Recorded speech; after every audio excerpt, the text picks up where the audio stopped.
Welcome to Lecture 14, The Music of China. Now, the most important thing about this is to realize that China is one of the largest countries on Earth and one of the most influential, of course, in Asia. And it's actually a country that's divided pretty much into two parts, north and south. And the north part of China near Beijing, up here, it's all about the Yellow River in this region. And it floods every year dramatically.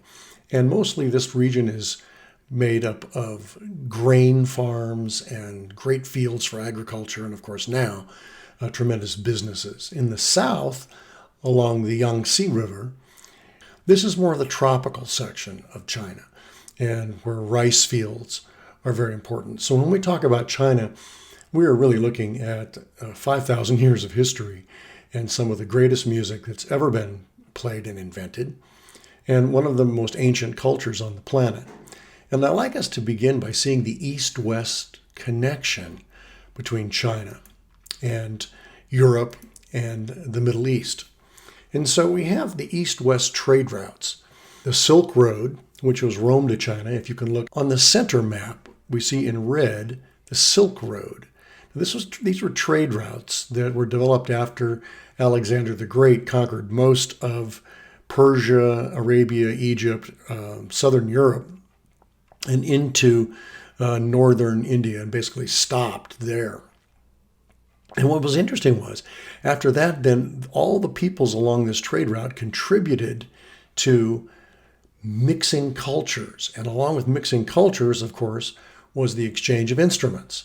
And the sharing of instruments and playing techniques gave rise to the development of many instruments as we know them today, both from the East and the West. A couple of examples are the cymbals, introduced to China from India, and the Chinese gongs, which made their way to Europe. But we're going to see stringed instruments, we're going to see wind instruments that have great similarities between East and West. And the beautiful thing is that as many of those things migrated to China, then the Chinese developed their own ways of doing things. And of course, they had their own innovations with clay instruments, as we'll see, and some other things. The other point is that you'll notice this southern route in the blue line, and that was the Chinese Navy, which was the merchant navy was the best on the planet for many centuries. And so not only did they have the Silk Route after Alexander the Great, even prior to that, they had traded with India, with all the countries along the Arabian Peninsula as well, and likely Persia. So they got many Middle Eastern influences. And so each of these huge cultures, because of trade, shared many ideas. There's a terrific video that you get to watch about that. The next thing that's most important about Chinese culture is the aesthetics. Now, this is the critical reflection on art, culture, and nature. And so overall, music in Confucianism, and Confucius was very important to the development of Chinese philosophies, it's regarded as a device for self-cultivation, a vehicle for self-expression, a force of social stability, and a political tool, and a medium of communion between man, nature, and supernatural powers. We see it a lot in courtly music and music theater and opera. Chinese opera is amazing. It's storytelling at a very high level with acting and wonderful scenery. And then, of course, in rituals. And this would include every kind of ritual from meditation to military rituals to religious ceremonies. So music is very important in Chinese culture, along with the idea of order, proportion, and beauty. So remember that when we talk about some of the interesting theories. Then the vocal tradition is very important, and it's really kind of being sung as a real thin sound to our ears, a non-resonant voice, as we'd say, or in falsetto, and usually sung solo rather than a choir, though there are choirs as well. But all traditional Chinese music is melodic rather than harmonic. So it has a sound. It's very melodic, not a lot of thickness to it. That's what we mean by that. And Chinese vocal music probably developed from sung poetry and verses with music. Now, that's an ancient tradition that we can trace all the way back to Africa as well. The chuyin is perhaps the most revered instrument in China, even though very few people know what it is or have seen it or heard one being played. And we have a Guqin song that is the only example we're going to pick for vocal music. Now, before I get into looking at instruments, we must know that there are hundreds of different Chinese instruments, but they're categorized this way. Usually instruments made of clay, like an ocarina is in, for instance, Central and South America. That would be the clay. It looks like a little pot that you blow into this end, and you can make about 7 different pitches with it. Then we have wood instruments, stone instruments, metal, gourd, hide, skin, and bamboo instruments. So they're usually classified in China by the material out of which they're made. Now, we can still look at the same idea of idiophones and chordophones, membranophones. That still applies. But the variety of instruments is pretty remarkable. So let's start with the Yuquin, and if I mispronounce the words, I don't speak Chinese, and I would ask you Chinese students to correct me, please. But it's a lute with a round, hollow wooden body, which gives it the nickname the moon guitar. It has a short fretted neck and 4 strings tuned in courses of 2. Each pairs of strings is tuned to a single pitch, generally with this interval sound. And then when you play it on the frets, you can play, even though what you're hearing is the sound of a pipa.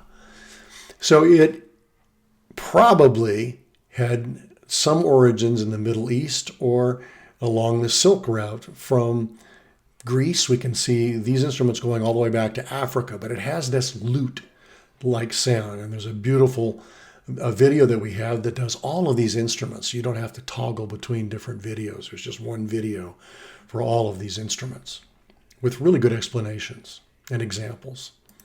Then the pipa, sometimes called the Chinese lute, it has a pear-shaped wooden body with a varying number of frets ranging from 12 to 31. And the pipa is one of the most popular Chinese instruments and has been played for almost 2,000 years in China.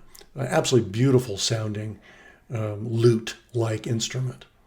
Then we have the erhu, and it's a 2-stringed instrument that's bowed. It's more specifically called a spike fiddle, but just because of its shape, kind of like a spike. And it has a bow that's used, and the bow fits in between the 2 strings. And it's the most popular of the Huqin family of traditional bowed string instruments used by various ethnic groups throughout China. And today, it's used in both traditional and contemporary music. You're going to recognize the sound, I think, when you hear it. So it's used in pop, rock, and jazz, but it is a beautiful sounding instrument that one can get a very gorgeous sliding kind of sound.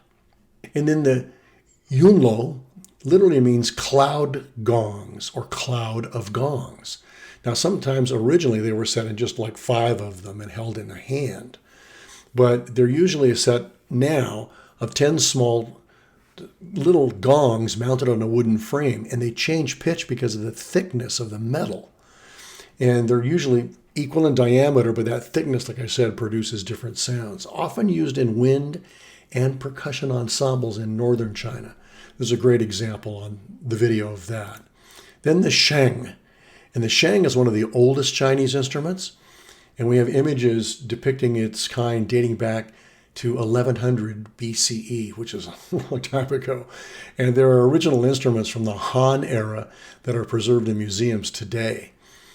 So the sheng is sounded by either exhaling or inhaling into the mouthpiece, and then there are reeds that vibrate. And it'll sound a little bit like an organ and uses this scale. Now I'm playing this on a synthesized pipa sound.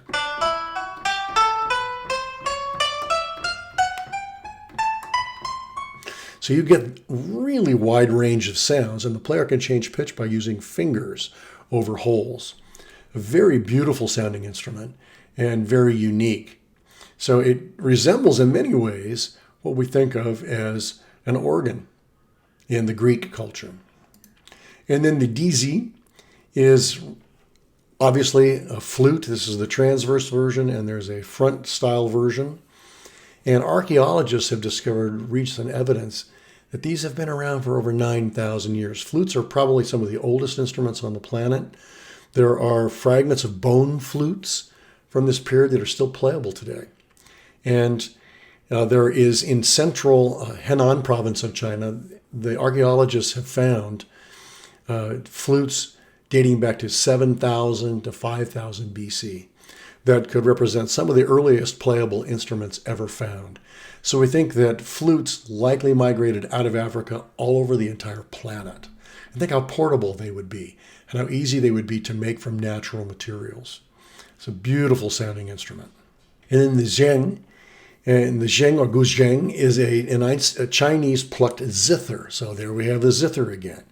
And so this instrument also is extremely popular.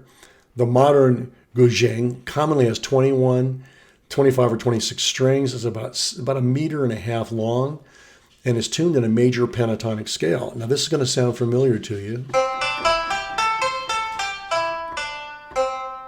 That's a pentatonic scale. It has 5 notes, 2, 3, 4, 5. And then you can play it in many different ranges. It's a very beautiful sound. And finally, we're going to look at the pengling. And these are handbells. And they're really a pair of small cup-shaped copper or brass bells connected by a string. And when struck together, they have no defined pitch, but they produce a clear and lovely reverberating sound. And in the West, the handbells now are often associated with Buddhist meditation. But these are ancient, and there are many different kinds. Sometimes they come in full racks in different pitches. And bells are very important in Chinese culture, especially for religious and ceremonial reasons. So your assignment, once again, is going to be familiar. Check Canvas for 3 videos this time, not 14. The first one's a short history of the contributions of the Silk Road to music. And Yo-Yo Ma, it helps present that. It's fantastic. Then you're going to have an overview of all the instruments mentioned in this lecture in one video. And then the final one is a very short example of singing, absolutely beautiful singing in Chinese music. So enjoy this. It's a very straightforward assignment, and then do the Google Doc quiz at the end of it. So I'll see you in class. Thank you.